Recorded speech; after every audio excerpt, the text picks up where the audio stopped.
Ja, det här är ju en muslimsk kvinna. Hennes förbrytelse är tydligen att hon har slöja. Men då förknippar man denna muslimska kvinna med massvåldtäkter, grovt våld, otrygghet, tvångsäktenskap och gängkriminalitet. Detta är fruktansvärt, tycker jeg. Detta är att exploatera människors främlingsrädsla.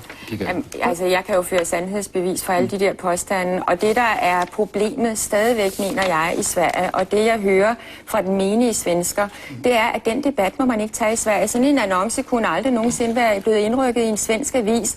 Jeg hører, at svenskere, som udtrykker... Tycker du att det är okej, eller? Selvfølgelig synes jeg da, det er okay.